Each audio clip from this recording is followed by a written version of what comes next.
إلى هذه خلقنا تنسل إلى حضرتنا بالمصطفى رسول الله صلى الله وإليه وني من الأنبياء المرسلين والشهداء والصالحين والملائكة المقربين خصوصا سيدنا الأكبر مجنيد al-Baghdadi wa khususan yang santri mulim Syekh Abdul Halim bersama baik bin wajib wa duratim walim al-Fatihah.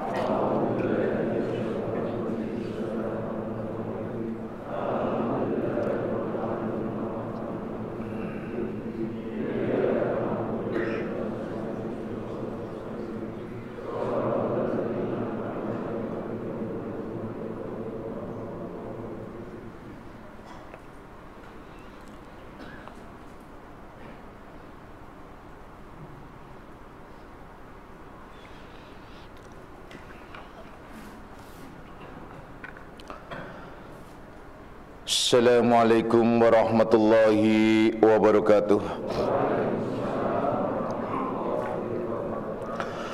Alhamdulillah, alhamdulillahilladzi karrama bani adama wastafa minhumul ulama wa akhtara aidan minhumuz zuhada wal hukama wal kurama wa faddala minhumul arifina billahi was sifat wal asma wa azaqahum lazzatal mahabbati wa dallahum haqiqatil asya'i minal ardi was sama wassalatu wassalamu ala sayyidina Muhammadin khatamil anbiya alladzi khuliqa min zatihi wa minhu jami'ul asya' wa ala alihi wa ashabi sadatil awliya wa ala tabi'in wa tabi'it tabi'ina lahum bi ihsanin ila yaumil jazaa. Subhanaka la ilma lana illa ma 'allamtana innaka antal alimul hakim wa la haula wa la quwwata illa billahil aliyil azim. Amma ba'du.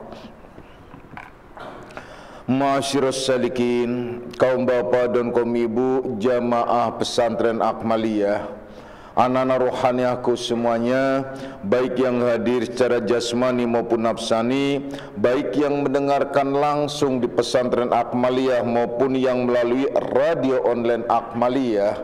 Insya Allah mudah-mudahan di malam hari ini kita bersama-sama mendapatkan limpahan rahmah, maghfirah serta hidayahnya, amin ya rabbal alamin.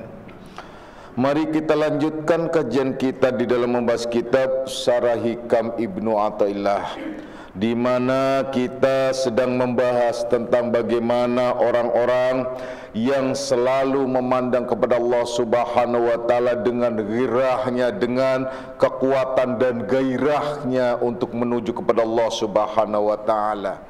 Bahkan ia tidak memalingkan mukanya daripadanya. Seraya wajjahtu wajhiya lilladzi fataras samawati wal ard, aku hadapkan diriku hanya menuju kepadanya. Aku hadapkan diriku hanya pada diri wujudnya, yang berarti ia tidak bergeming, artinya ia tidak bergerak dari tempat menuju kepada Allah Subhanahu wa taala. Ia berjalan dan terus berjalan menuju kepada Allah Subhanahu wa taala hingga ia pun memalingkan segala bentuk urusan dunianya, yang berarti ia meletakkan urusan dunia itu di belakangnya, lebih mengutamakan urusan akhiratnya.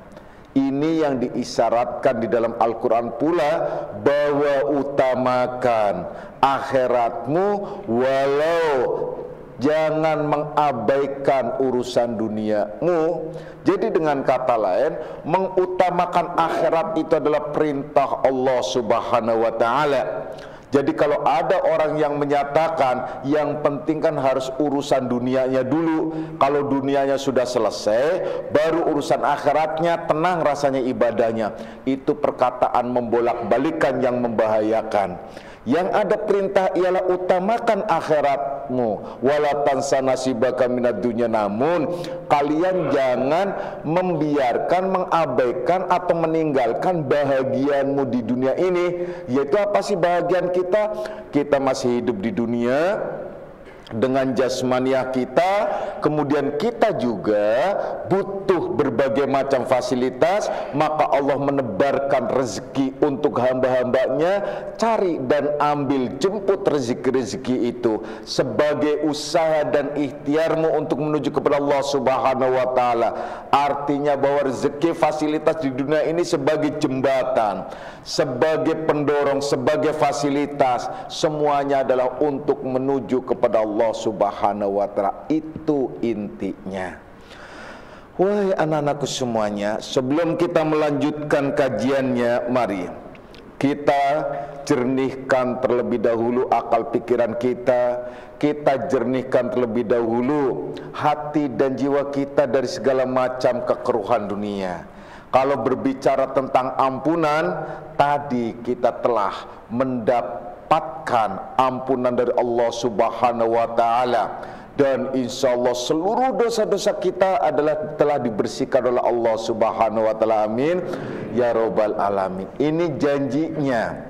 Siapapun yang datang kepadaku dengan membaca syahadat, membawa atau mengucapkan kalimat tauhid, Allah menyatakan dakhala hisni, masuk ke bentengku, masuk ke areaku, masuk ke wilayahku. Wa man dakhala hisni, barang siapa yang masuk ke wilayahku, ke areaku, amina min azabi, aman daripada azabku. Jadi kalian telah masuk ke wilayah ketuhanan, di mana kalian telah menyaksikan saudara-saudara kalian membaca syahadat, berjanji untuk melaksanakan segala perintah dan larangannya, berjanji dengan mengucapkan secara nyata, mendirikan sholat, puasa, zakat, dan haji, dengan diawali membaca 2 kalimat syahadat.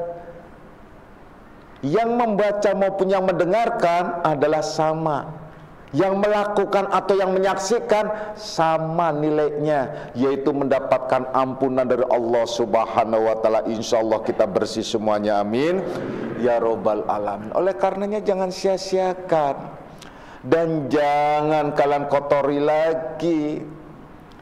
Kalau memang ini adalah sudah bersih dan jernih, gitu loh. Jadi kalau berbicara masalah surga, kalian telah mendapatkannya, gitu. Sebagaimana yang telah dijelaskan tadi.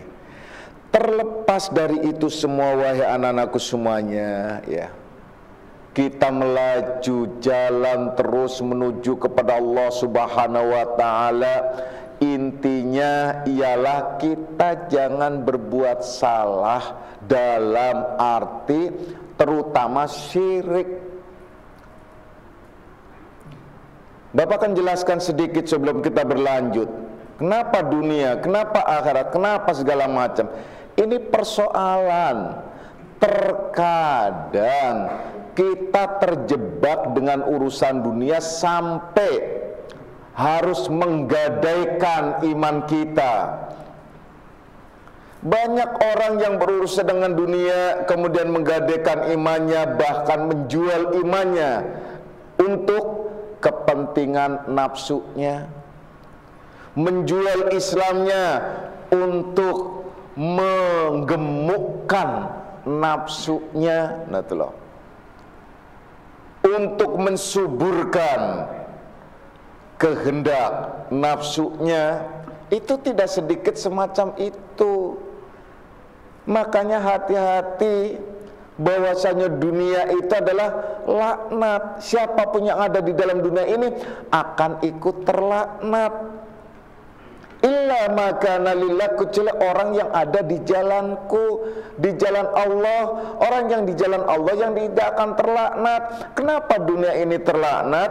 Karena diturunkannya awal mula makhluk itu ialah setan iblis, yaitu itu diturunkan ke dunia itu atas dilaknatnya, dilaknat oleh Allah Subhanahu wa Ta'ala, termasuk Nabiullah Adam alaihissalam diturunkan ke bumi ini karena Allah marah, murka kepadanya, telah mengikuti kehendak iblis, setan, jadilah ia diturunkan ke muka bumi ini.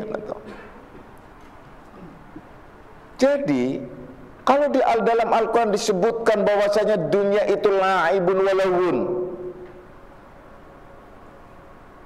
juga dinyatakan mata'ul hurur, permainan yang memperdayakan, kehidupan yang tidak pernah tetap, selalu berubah-ubah, itulah dunia. Kalau kalian terjebak dan hanyut dengan kehidupan dunia, ini orang yang telah dipermainkan oleh dunia atau telah masuk pada kancah permainan dunia. Ia telah masuk pada pusaran nafsu duniawiyah, sehingga dapat melunturkan iman, bahkan dapat menghancurkannya. Tidak sedikit orang yang akhirnya lenyap ditelan kehidupan dunia. Tidak sedikit juga orang yang berbuat syirik hanya karena dunia. Orang yang ingin dagangnya laku kemudian pergi ke dukun. Awas loh, Rasulullah Sallallahu Alaihi Wasallam sangat marah, bahkan menyatakan tidak akan mencium aroma surga bagi orang yang suka dedukunan dan sum'ah. Termasuk sum'ah tuh, termasuk ghibah. Karena apa? Karena itu masuk kepada golongan syirik. Ya. Orang yang masuk ke dalam golongan syirik itu yang tidak akan mendapatkan ampunan dari Allah Subhanahu wa Ta'ala. Percaya dengan benda-benda itu syirik, percaya dengan keramat, tempat-tempat keramat itu syirik, percaya dengan dukun itu syirik, kecuali kalau kalian percaya sama dukun beranak, itu baru nggak syirik. Menolong atau kalian pergi ke dukun beranak untuk melahirkan istrinya karena mau melahirkan, itu nggak apa-apa. Tapi kalau dukun yang akhirnya tanya aneh-aneh, tanya nasib, tanya ini, tanya itu yang menjadi syirik hukumnya. Awas loh. Oleh karena itu, siapapun yang terjebak dalam kehidupan dunia, siapapun yang terjebak dalam kehidupan dunia, niscaya dia akan mendapatkan laknat itu sendiri. Jangan sampai kalian terjebak dalam kehidupan dunia itu. Ya. Wahai anak-anakku semuanya, sedih kalau kita berbicara dunia. Dunia itu sebentar, tidak lama. Percayalah, dunia itu sebentar, tidak lama. Buat apa sih? Kalau kalian ternyata hanya karena dunia kemudian berbuat syirik, hanya karena dunia kalian akhirnya menggadaikan iman, melepaskan Islam, tidak penting itu semua. Sebentar dunia, yang kekal itu akhirat. Yang kekal itu nanti kehidupan yang akan datang. Memang sih, kalau mengikuti hawa nafsu rasanya tidak akan ada habis-habisnya. Tapi percayalah, kalau kalian tidak mengikuti hawa nafsu akan selamat. Tapi kalau kalian terjebak dan mengikuti hawa nafsu, akan sengsara dan menderita serta rugi dunia akhirat. Maka dari itu orang-orang yang menuju kepada Allah Subhanahu wa Ta'ala selalu meletakkan dunia itu di belakangnya. Maksudnya ialah tidak mengutamakan dunia. Kalau dunia ini sekira-kira akan merusak iman, ditinggalkan. Kalau dunia ini akan sekira-kira akan merusak hati, ditinggalkan. Kalau dunia itu sekira-kira akan merusak Islamnya kalian, ditinggalkan. Itulah orang-orang yang menuju kepada Allah. Tidak kemudian berdamai dengan nafsunya, kemudian tidak ia kemudian berdamai dengan pikirannya yang menyesatkan. Tidak ada perdamaian dalam hal itu. Harus tarik garis tegas, seolah-olah pernyataannya seperti walana a'maluna walakum a'malukum. Amalku ya amalku, amalmu ya amalmu, perbuatanmu ya perbuatanmu, perbuatanku ya perbuatanku. Jangan engkau membawa perbuatanmu untuk merayuku, jangan pula kalian terayu oleh perbuatannya. Ini harus sikap hati yang kokoh dan kuat untuk tidak terpengaruh semacam itu. Karena kalau berbicara setan, berbicara iblis, berbicara penggoda, itu tidak akan muncul dalam wujud yang kelihatan aneh. Setan itu dari bangsamu sendiri, iblis itu dari bangsamu sendiri. Maka dari itu Allah menyatakan ada yang disebut syaitanul insi wa syaitanul jin, yang diisyaratkan yuwaswisu fi sudurin nas minal jinnati wan nas, yang mewaswaskan hati manusia itu dari bangsa jin dan dari bangsa manusia. Dari bangsa jin untuk jin, dari bangsa manusia tentunya manusia itu sendiri yang berkelakuan sebagai kelakuan iblis dan kelakuan setan. Jadi kalau mau melihat setan dan iblis, tidak lain ialah dari bangsamu sendiri, yaitu dari, bisa jadi mewujud pada temanmu, bisa jadi mewujud pada saudaramu, keluargamu, bahkan orang tua, bahkan anak pun bisa mewujud menjadi iblis dan setan yang dapat menghanyutkan kalian, yang dapat melunturkan hati kalian, yang dapat pula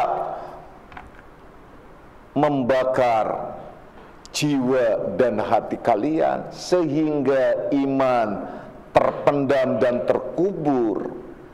Wahai anak-anakku semuanya, percayalah bahwa setan itu berkeliaran di mana-mana.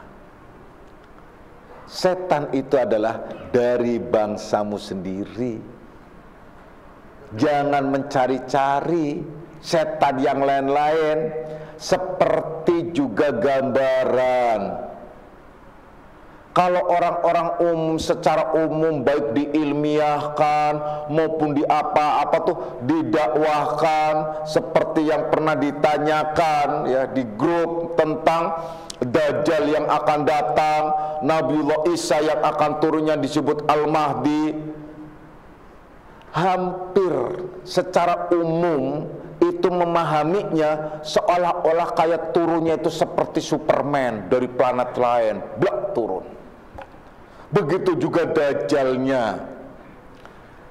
Seharusnya itu adalah difahami sebagai metafor bahwasanya Allah akan mendatangkan lagi, bahwa di akhir zaman itu ada yang namanya jenis karakter, sifat kelakuannya ialah persis yang diisyaratkan Dajjal, yaitu iblis, gitu loh, raja iblis. Maka kaitannya dengan raja iblis itu adalah tentu saja terkait erat dengan kehidupan, yaitu manusia. Begitu juga yang menghalaunya, yang akan memberikan atau melawan dan mengkonternya disebut mati, yaitu juga disebut Nabiullah Isa alaihissalam. Itu semua ialah nyata pada diri manusia dalam wujud yang sesungguhnya, bukan berarti dia turun dari planet lain.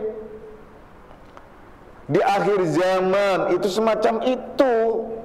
Apa benar turun kemudian blak gitu?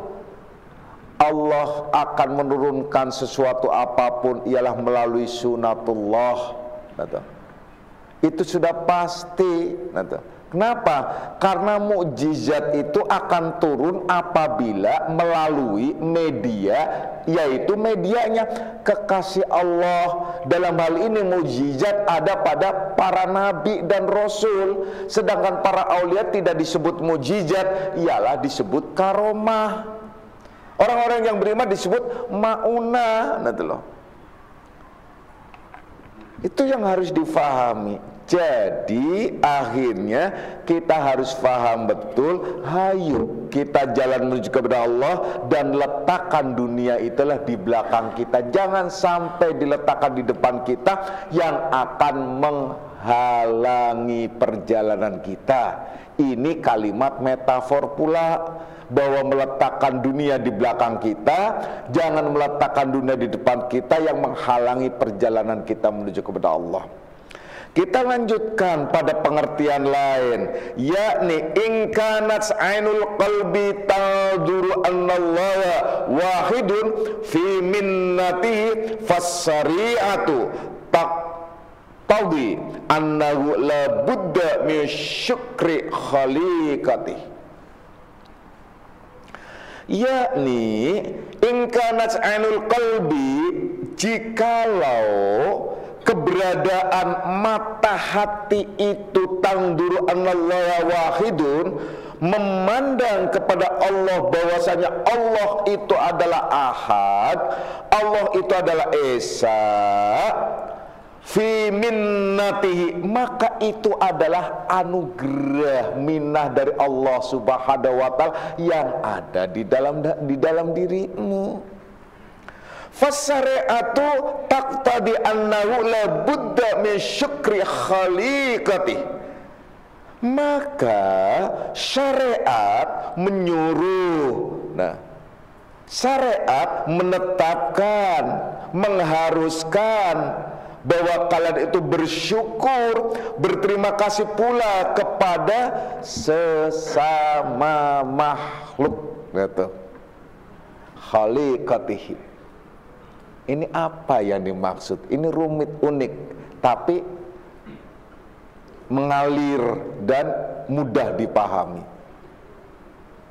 Mungkin belum paham karena belum terurai. Kalau sudah dijabarkan, dijelaskan apa maksudnya, ya, coba renungkan baik-baik. Bapak ulangi lagi. In kanat ainul qalbi tanduru annallaha wahidun fi minnatihi. Jadi jikalau jika mata hati nurullah, mata hati yang disebut basyiratul qalbi, jika hati seseorang, ini makna bebas, jika hati kalian bisa memandang Allah dan meyakini dengan syuhud dan musyahadah bahwasanya hakikat itu semuanya ahad, satu, hakikat perbuatan itu adalah sa'a esa, hakikat nama, hakikat sifat zat dalam pemahaman dan pengertian di dalam kitab Ad-Durrun Nafis, contohnya itu, yaitu di dalam kajian Selasa malam dalam pengertian tauhid. Sikap pandang yang ada pada dirimu ialah memancar di dalam hati hingga bisa melihat bahwa hakikatnya yang sesungguhnya Allah itu wahidul qahar, Allah itu esa yang gagah perkasa, Allah itu esa yang tidak ada duanya. Walam yakul lahu kufuwan ahad, bahwa ia adalah tidak ada seumpamanya. Jika di dalam hati kalian ada keyakinan semacam itu dan tidak bergerak sedikit pun, tidak tergoyahkan oleh sesuatu apapun, tidak bisa ditukar oleh dunia, tidak bisa luntur oleh rayuan dunia, tidak bisa hanyut oleh arus nafsu duniawiyah, percayalah bahwa itu adalah disebutkan fi minnati, itu anugerah dari Allah, itu keistimewaan dari Allah. Maka dengan kata lain, bahasa yang ringan yang mungkin kalian sudah sering dengar, baik di mimbar-mimbar khotib, di mimbar-mimbar dakwah, itu sering menyatakan para asatidahnya, para kiainya, mari kita bersyukur kepada Allah, yakni yang harus kita syukuri nikmat yang paling besar, nikmat yang paling istimewa pada diri kita ialah nikmat iman dan Islam. Itu yang dikehendaki, nikmat iman dan Islam, di mana iman itu ada di dalam diri kita, di mana Islam itu ada di dalam diri kita. Islam itu selamat, iman itu percaya. Iman berarti keterkaitan dengan rukun iman, di mana ia antu'mina billahi wa rasuli wa malaikati wa kutubi wa rusuli wal yaumil akhir wa antu'mina biqadri khairihi wa syarrihi minallah. Yaitu iman itu ada di dalam dirinya. Ia beriman kepada Allah, kepada malaikatnya, kepada kitab-kitabnya, kepada rasulnya, kepada hari akhir yaitu kiamat. Bahkan beriman kepada takdir baik dan buruk. Itu iman, percaya penuh bahwa itu semua ada. Cuman tinggal mengejawantahkan, menjabarkan dalam pemahaman apa yang tertera di dalam iman. Kebanyakan orang tidak memahami apa yang ada di dalam iman. Sebagai contoh, percaya kepada Allah macam apa sih? Percaya kepada malaikat bagaimana sih? Percaya kepada kitab-kitabnya juga harus apa sih? Percaya kepada rasulnya itu seperti macam apa pula? Percaya hari kiamat nanti itu ada, itu juga harus disikapi semacam apa? Kemudian percaya kepada takdir baik dan buruk yang ada dalam kehidupan kita, baik takdir dalam arti mubrom maupun takdir dalam arti mu'allaq. Takdir dalam arti yang tidak bisa dirubah, atau takdir yang bisa berproses dalam perjalanan. Skema takdir di dunia ini secara umum bisa menyatakan ini berubah dan bisa dirubah, padahal itu sebuah proses saja. Di dalam pemahaman ilmu tasawuf dan di dalam pemahaman yang Bapak sering jelaskan kepada kalian, ada yang disebut takdir ula, ada yang disebut takdir wusto, dan ada yang disebut takdir ukhra. Kalau umum memahami takdir, ya takdir mubrom dan takdir mu'allaq. Takdir mubrom itu ketetapan yang tidak bisa berubah, seperti kita dilahirkan dari keluarga mana itu tidak bisa kita minta.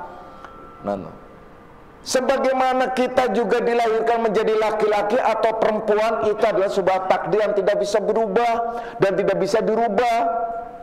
Berbeda dengan pengetahuan, seperti pengetahuan seseorang itu adalah asalnya bodoh, kemudian ia menjadi pintar karena ada usaha dan ikhtiar belajar. Maka usaha dan ikhtiar belajar itu adalah sebuah perubahan takdir, disebut ialah mu'allaq. Dah jelas tuh. Itu secara umum dalam memahami takdir, agar kalian kalau berbicara dengan orang umum itu kalian tidak bengong, tidak bengong apa yang disebut mubrom, apa yang disebut mu'allaq. Itu umum banget, gitu loh. Tapi yang harus kalian pahami ialah di mana takdir itu ialah takdir ula, ialah takdir ketetapan Allah dalam skenario Allah secara semesta. Takdir wusto ialah kenyataan dari pelaksanaan dari takdir ula. Takdir ukhra ialah hasil akhir dari proses takdir ula dan takdir wusto sampai ketemu akhirnya. Maka ukhra itu adalah boleh juga dalam tahapan-tahapan tertentu, dalam pembagian-pembagian tertentu, seperti di dunia, seperti nanti juga di akhirat dan lain sebagainya. Ini panjang uraiannya. Bapak tidak sedang menguraikan, menjelaskan masalah ini. Ini cukup sampai di sini saja dulu. Yang Bapak akan jelaskan lagi, di mana kalian juga mendapatkan anugerah Islam.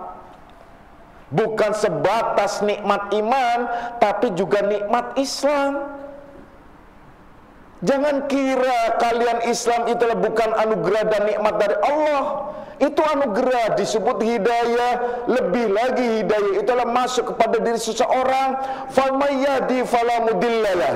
Barang siapa yang sudah diberi hidayah oleh Allah, tidak ada satupun yang bisa menyesatkan.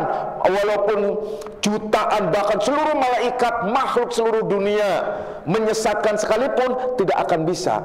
Famayadi falamudillalah. Apabila Allah sudah memberikan petunjuk pada seorang, tidak ada satupun yang bisa menyesatkan. Wa yudlil fala hadiyalah. Barang siapa yang sudah disesatkan oleh Allah, tidak ada satupun orang yang bisa memberikan petunjuk. Jangankan sekedar kiai, ustadz, manusia biasa, malaikat kumpul sekalipun tidak akan bisa. Andai kalian bisa diingatkan oleh saudara kalian, andai saja kalian bisa kembali ke jalan yang lurus, andai saja kalian bisa terpanggil kembali, itu hidayah dari Allah Subhanahu wa taala, itu anugerah dari Allah Subhanahu wa taala, itu yang disebut nikmat Islam. Terlebih lagi kalian mendapatkan anugerah lebih sebagaimana yang dijelaskan dalam firman Allah, famayahdi fahuwa muhtadi. Barang siapa yang diberi petunjuk, dia orang yang mendapatkan petunjuk. Kenapa orang yang mendapatkan petunjuk? Karena ia dipertemukan dengan mursyidnya. Kenapa ini adalah sebagai petunjuk yang istimewa? Karena Allah menjelaskan kelanjutan firman-Nya, wa yudlil. Barang siapa yang disesatkan oleh Allah, falan tajidalahu waliyyan mursida. Maka dia tidak akan dipertemukan dengan seorang wali yang mursida. Imam, pemimpin, pembimbing di antara kamu. Maka bersyukur jika kalian dipertemukan dengan seorang mursyid, seorang wali yang mursida. Itu adalah istimewa dan diistimewakan. Itu anugerah. Jangan kalian sia-siakan. Maka pada saat hati itu kalian bisa memandang bahwa semua itu perbuatan Allah, semua itu adalah nama-nama Allah. Kalian bisa memandang sampai kepada keesaan perbuatan Allah, keesaan nama Allah, keesaan sifat Allah, keesaan zat Allah. Itu adalah anugerah, bimbingan dari seorang mursyid, bimbingan yang mengalir, yang diistimewakan, yang disebut minnah. Anugerah, apabila tidak mendapatkan anugerah itu, tidak akan bisa kalian mendapatkan bimbingan tersebut. Itu hakikat orang yang diselamatkan oleh Allah Subhanahu wa taala, dan itu pula lah hakikat Islam. Maka dari itu disebutkan di dalam kitab ini juga bahwa siapapun yang telah sampai kepada hakikat Islam, dia tidak kuasa berhenti dari amal. Itu. Jadi siapapun di antara kalian yang sudah sampai kepada hakikat Islam tidak kuasa berhenti dari amal. Bagaimana seorang bilang disebut sudah ma'rifah sementara ia berhenti dari amal? Nggak mungkin. Karena orang yang mencapai hakikat Islam itu tidak kuasa berhenti dari amal. Orang yang ma'rifah lebih daripada hakikat telah melalui proses hakikat Islam tentunya. Kemudian, barang siapa yang telah mencapai kepada hakikat iman, dia tidak kuasa berpaling dari amal. Bedakan itu.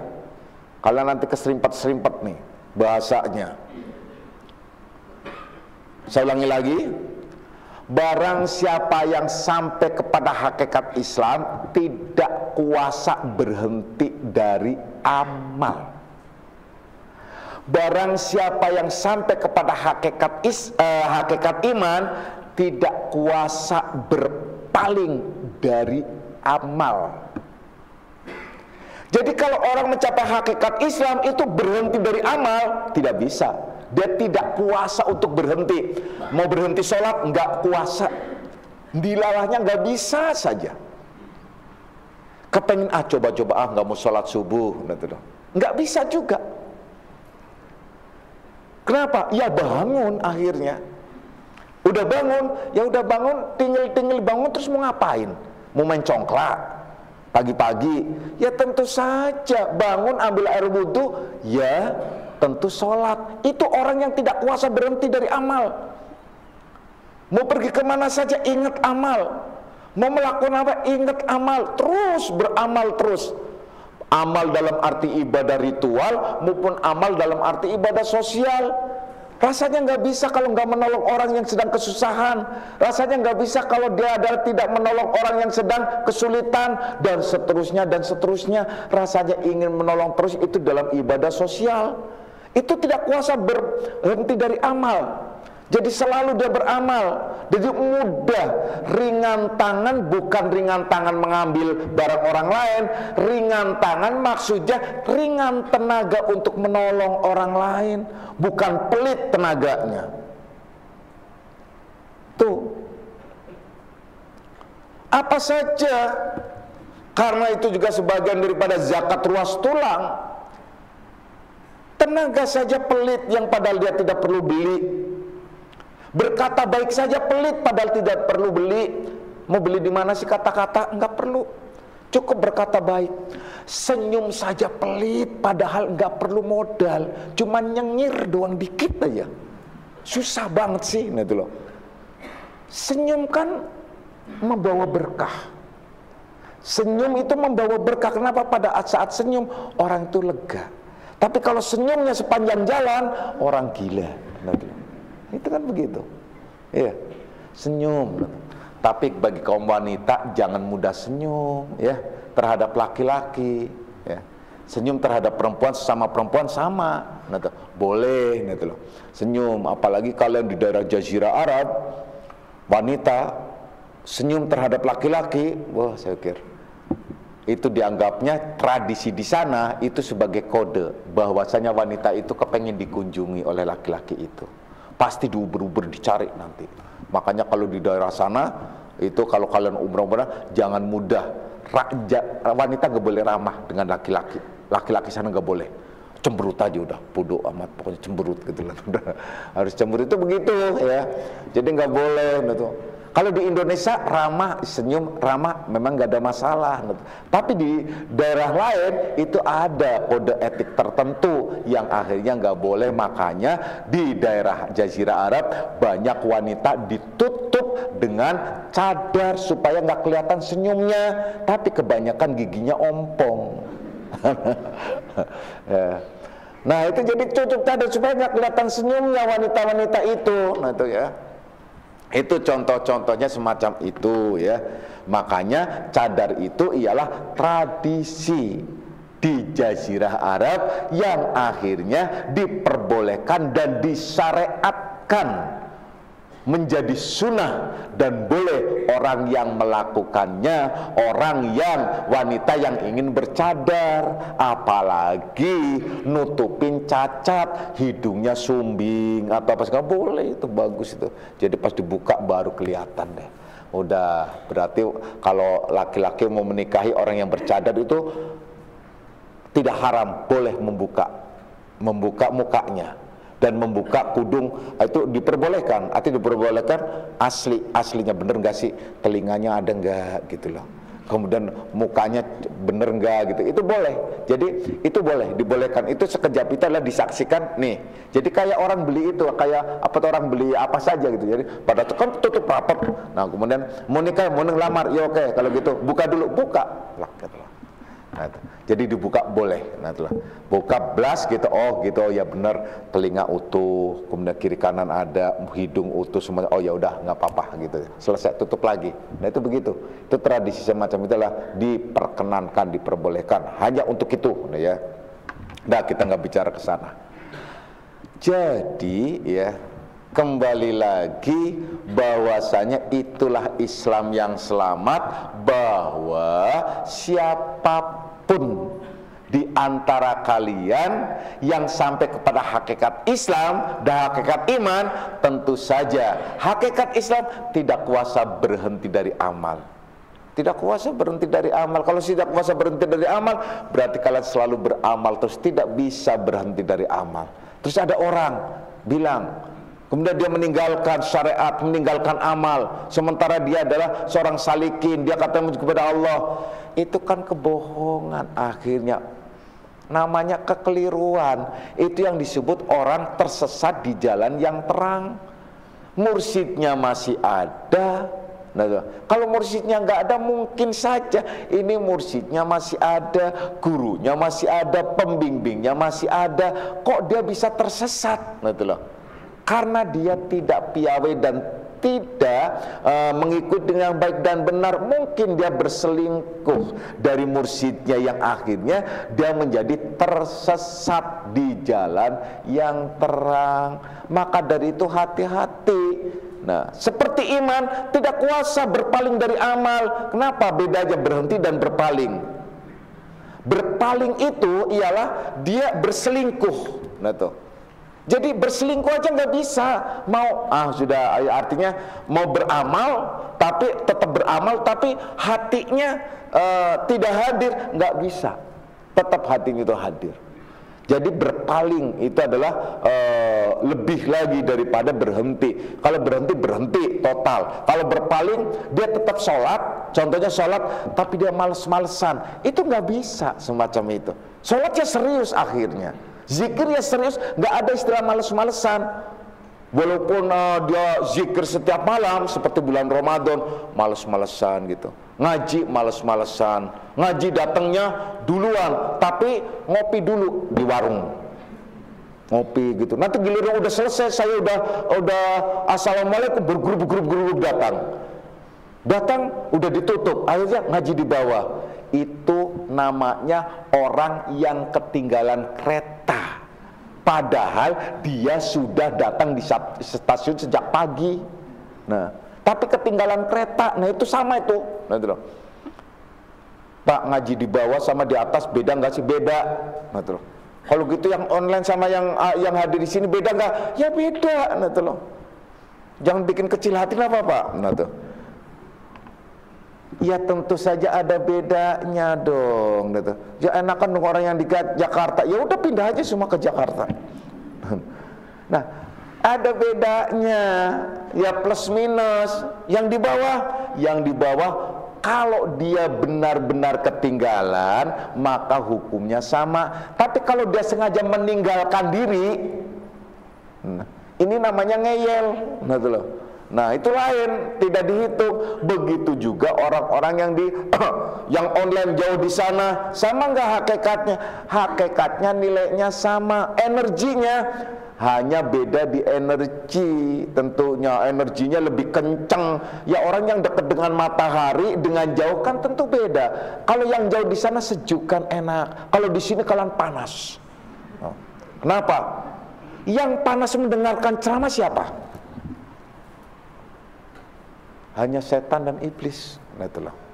Kalian nggak panas tapi anget, Pak. Oh, berarti setannya agak dikit gitu. Anget gitu. Ya enggak, maksudnya adalah kalian lebih kuat energinya. Kenapa lebih kuat energinya? Nah, itulah.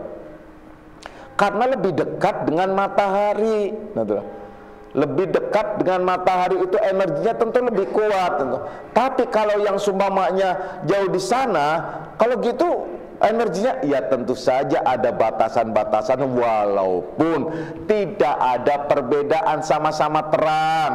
Malah enakan lebih sejuk lagi, tidak terlalu panas. Nah, itu boleh-boleh saja ya. Kita tidak membahas masalah itu. Tapi yang jelas di antara kalian semua, di mana Allah memberikan anugerah dan minah sehingga bisa melakukan berbagai macam apa saja, pandangan sikap hati kalian itu sebuah anugerah dari Allah Subhanahu wa taala. Namun dilanjutkan fasari'atu taqtadi annahu la budda min syukri khaliqatihi. Kemudian secara syariat itu telah menetapkan kepada kalian bahwasanya kalian harus bersyukur terhadap makhluk. Artinya begini, kalau kalian bisa melakukan apa saja, kalau kalian bisa ternyata ngaji di sini, kalian bersyukur, berterima kasih terhadap yang membawanya.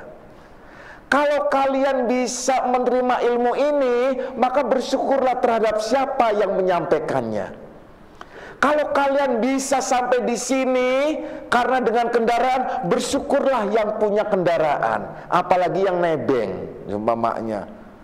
Yang beli saja bersyukur terhadap yang membuat dan seterusnya dan seterusnya. Karena disebutkan bahwasanya la yashkuril qalila la yashkuril katsira wa man la yashkurin nas la yashkurillah. Artinya, barang siapa yang tidak bersyukur dengan apa yang sedikit yang sampai kepada kalian, maka tidak mungkin dia bisa bersyukur yang lebih banyak lagi. Ini bukan hadis, ini maqalah, ini perkataan disebut begitu. Tapi ini juga ditetapkan sebagai hadis karena ini kaitannya dengan hadis Rasulullah Sallallahu Alaihi Wasallam. Tapi ada yang menyatakan ini sebagai maqalah karena dianggap hadisnya itu dhaif gitu loh. Tapi terlepas dari itu semua, kita tidak membahas masalah mustalahul hadis, tapi kita sedang membahas tentang syukur. Jadi Rasulullah Sallallahu Alaihi Wasallam menyatakan bahwa barang siapa yang tidak bersyukur dengan yang sedikit, dia tidak akan bisa bersyukur dengan yang banyak. Barang siapa yang tidak berterima kasih terhadap manusia, dia tidak akan berterima kasih, tidak akan bersyukur terhadap Allah. Nah, maksudnya apabila cahaya Allah telah sampai ke dalam hati kalian, itu sebagai anugerah Allah, maka kalian menjadi orang yang selalu bersyukur terhadap Allah. Bersyukur terhadap Allah itu melalui proses, yaitu gimana sih kalian bersyukur terhadap Allah apabila kalian berterima kasih kepada kedua orang tua kalian. Karena tanpa ada kedua orang tua kalian, gak mungkin kalian bisa sampai ke dunia. Maka dari itu orang tua kalian harus dihormati dan diagungkan. Itu. Dan tidak akan mungkin kalian mendapatkan bimbingan dan sampai selamat dunia akhirat, sampai ke dalam surga kalau tanpa orang tua rohani kalian. Jangan kalian kemudian mengabaikan semua itu. Itu keistimewaannya lagi. Kalian tidak mungkin bisa begitu saja tanpa melalui proses perjalanan. Jadi jangan kemelinti kemudian dikit-dikit Allah Rasul. Dari mana kalian bisa mengetahui firman Allah dan hadis Rasul? Tentu saja dari guru-guru kalian. Maka itulah bersyukur kepadanya. Maka kalian disebut bersyukur kepada Allah. Jangan kalian berbicara bersyukur kepada Allah kalau kalian tidak berterima kasih kepada manusia, termasuk yang membuatkan, yang memberikan dan apa saja. Apalagi terhadap orang tua lahiriah maupun orang tua batiniah, orang tua jasmaniah maupun orang tua ruhaniah. Karena orang tua jasmani itu adalah untuk mencapai ridhonya, orang tua ruhani itu untuk mencapai rahmatnya. Keselamatan dunia akhirat adalah orang tua ruhania. Adanya kalian di dunia ini adalah orang tua jasmania. Maka dari itu adab dan sikap anak-anak ruhania terhadap orang tua ruhania itu sama diterangkan dengan adabnya, bahkan lebih lagi, yaitu seorang salikin terhadap mursyidnya, terhadap gurunya. Yang paling utama, adab yang paling utama ialah menyirnakan, meniadakan, menafikan yang disebut zon.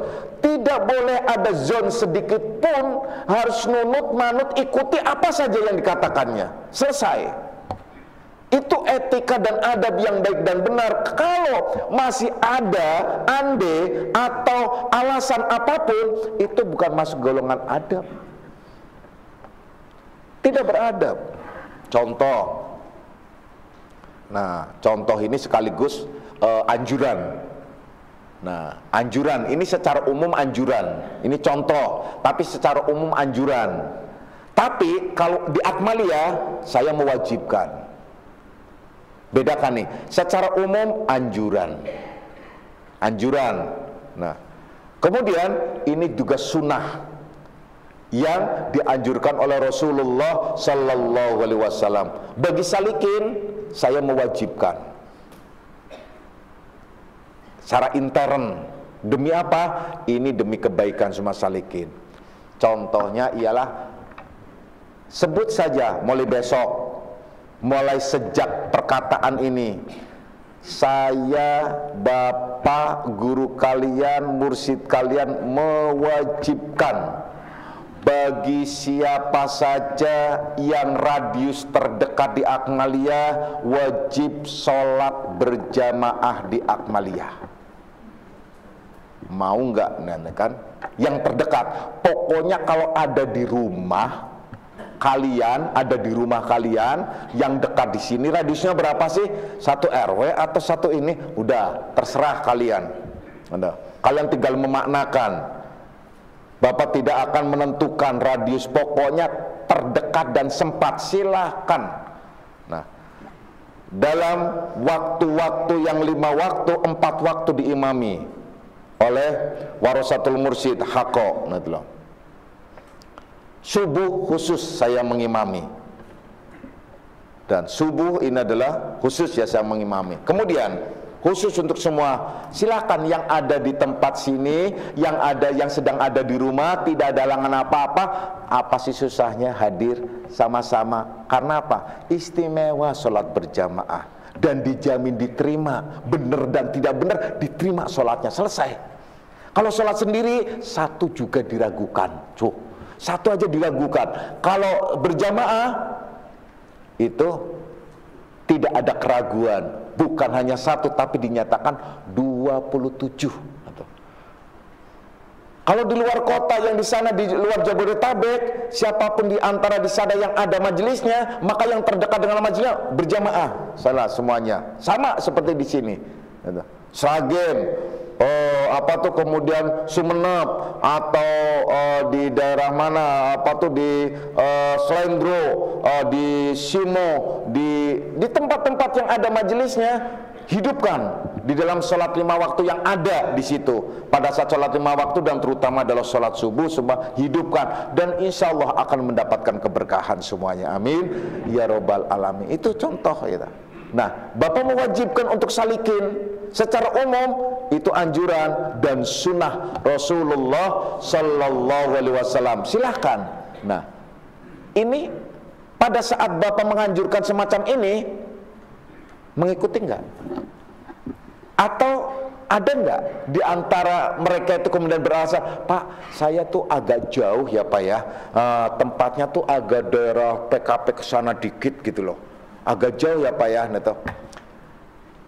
boleh nggak Pak? Saya tidak akan mengatakan tidak boleh, selalu boleh. Dekat pun pamit Pak, saya nggak ikut sholatan ya, boleh, silakan. Walaupun deket banget gitu loh, aja sejengkal, Pak maaf ya Pak ya, saya nggak bisa ikut ya, iya boleh. Jadi kalau kalian tanya boleh, saya akan membolehkan. Ya. Tapi saya menganjurkan, Bapak menganjurkan itu, bahkan mewajibkan lingkungan terdekat, ayo sholat berjamaah bersama-sama. Nah, itu sholat berjamaah di Akmal udah, kalau subuh udah banyak banget ya, artinya udah bagus gitu. Nah, kemudian bagi yang ikut ngaji AFA, ini sebagai syarat ia mengikuti ngaji AFA. Kalau ia adalah tidak, sebagai contoh, tidak absen, tidak ikut berturut-turut 3 kali sholat subuh berjamaah, akan didis dari pengajian AFA, dikeluarkan dari pengajian AFA. Itu saja ya. Itu contoh anjuran dan contoh menarik, artinya menarik panggilan. Mau nggak? Ada alasan nggak? Kalau ia adalah seorang yang benar-benar sampai kepada hakikat iman, sampai kepada hakikat Islam, hakikat tidak akan berpaling, hakikat tidak akan berhenti. Tentu saja dia tidak akan mangkir dan tidak akan andai dan entar, itu tidak. Dia akan labaik Allahumma labaik, karena ini panggilan Allah. Ya Allah, aku hadir, datang memenuhi panggilanmu ya Allah. Nah, kalau untuk Rasulnya sami'na wa ata'na. Itu. Nah, kalau untuk mursyidnya tentu saja kalau orang Jawa disebut sendiko dawuh. Kalau dalam bahasa Indonesia ya insya Allah, artinya ya siap saya melaksanakan, kan begitu harusnya. Nah, itu contoh ya. Nah, nanti contohnya jangan banyak-banyak. Contohnya jadi syariat kan repot nanti kalian kalau saya suruh macam-macam lagi. Nah, yang jelas itu adalah itu perintah dan itu suruhan dan itu tidak menyesatkan, dan itu justru menjadi kebaikan lahir batin kalian semua. Jadi fasari'atu taqtadi annahu la budda min syukri khaliqati. Kalian tidak akan disebut bersyukur.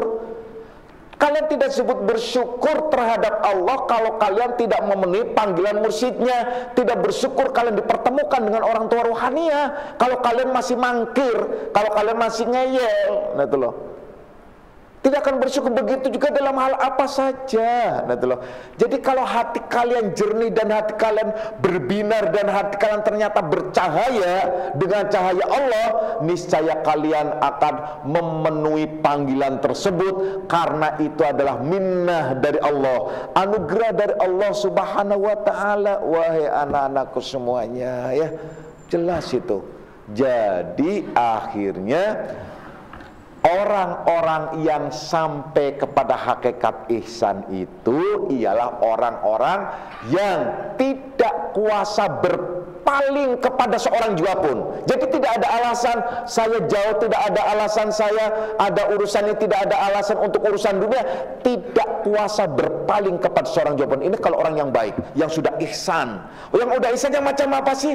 Yang sudah ihsan itu ialah ingkanat ainul qalbi tanduru annallaha wahidun fi minnatihi, yaitu orang yang mata hatinya itu bercahaya memandang tentang keesaan wujudullah, memandang tentang keesaan dirinya. Itu adalah anugerah yang berarti minnah dari Allah Subhanahu wa taala, dan minnah itu nyata pada kebiasaan, pada apa yang disebut pekerjaan dalam bentuk muamalah, baik ibadah yang sakral maupun ibadah yang sosial. Nah, itu sebagai bukti tanda syukur kepada Allah Subhanahu wa taala, karena syukur itu adalah melalui proses, ya. Melalui proses. Jadi bukan orang syukur terhadap Allah tiba-tibanya syukur alhamdulillah tidak. Bersyukur terhadap Allah melalui proses. Kalian disebut bersyukur kepada Allah, kalian bersyukur kepada manusia. Kalian bersyukur terhadap Allah, kalian bersyukur terhadap kedua orang tuanya. Anishkurli wali walidaika. Kan begitu firman Allah. Bersyukurlah kalian terhadap kedua orang tua kalian. Itu yang dikehendaki. Jangan kalian punya orang tua kemudian dibuat semena-mena orang tua. Orang tua dibuat sakit, orang tua dibuat menderita, orang tua dibuat merana, orang tua dibuat tersiksa, orang tua dibuat, oh ya ampun, apalagi orang tua ruhaniah dibikin hatinya galau, dibikin hatinya dibikin ribet. Oh udah deh, celaka bener itu, ya. Jadi yang jelas lahir dan batin. Insya Allah kita golongan orang-orang yang mendapatkan anugerah dari Allah Subhanahu wa taala. Amin ya rabbal alamin. A'udzubillahi minasyaitonir rajim. Bismillahirrahmanirrahim.